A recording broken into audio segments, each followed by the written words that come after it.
Mais j'avais peut-être une question aussi sur un peu les enjeux autour de la reprise, euh, puisque je pense que, enfin, je suppose que vous avez posé la question de comment on ne dénature pas le lieu, Oui, tout à fait. surtout sur un événement aussi tragique. Est-ce que ça c'était un peu une pression Oui, oui. C'était même un challenge. Enfin, on s'était dit, j'en ai parlé très vite avec Manu, on s'était dit, enfin, moi je m'étais dit comment faire, parce qu'en plus, à la question, un peu plus tard, on voulait faire des travaux, parce que mon frère avait commencé avec des nouveaux meubles de menuisier et tout, et c'était un projet qui voulait continuer, qui n'a pas pu continuer sur le moment, mais et c'est effectivement comment apporter nos idées. Euh, Moi, par exemple, je suis bête, mais j'aime bien le jeu de société. Et je m'étais dit, je peux pas en mettre tout de suite parce que les gens, effectivement, ils ont perdu leur libraire. Leur deuxième libraire qu'ils connaissent depuis 10 ans, qui est super, elle s'en va. Nous, enfin, Manu encore avait réussi à se faire un peu connaître, mais moi, je débarque. Euh, voilà, faut. Et en fait, finalement, les gens, on avait de la chance, on avait hérité d'un stock, honnêtement, donc moi, j'ai racheté le stock également.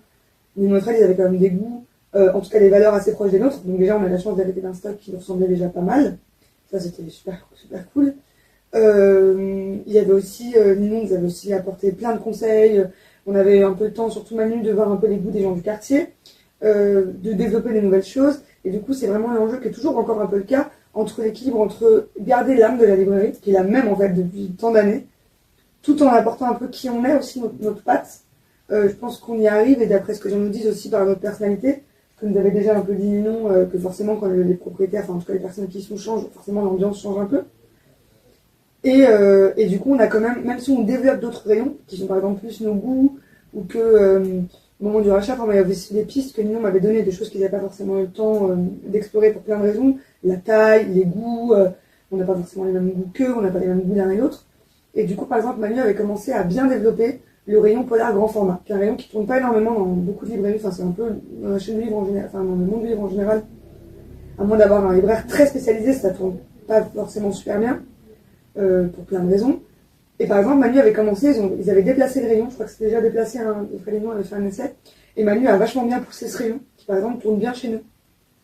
Et donc c'est ça aussi, c'est arrivé, et je pense qu'on y arrive, mais on s'est aussi beaucoup renseigné auprès des gens, enfin, on pose encore aujourd'hui des questions à Lénon quand c'est un peu la panique, ça arrive encore.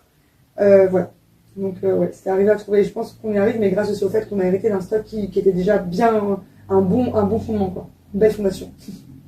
Oui, c'est pas dur de mettre notre patte. Enfin, ça se fait C'est une naturellement. continuité en fait. Ouais. C'est naturel. C'est pas comme si on reprenait une librairie qui était complètement à l'opposé de nos valeurs et que si nos clients n'ont pas du tout les mêmes idées que nous.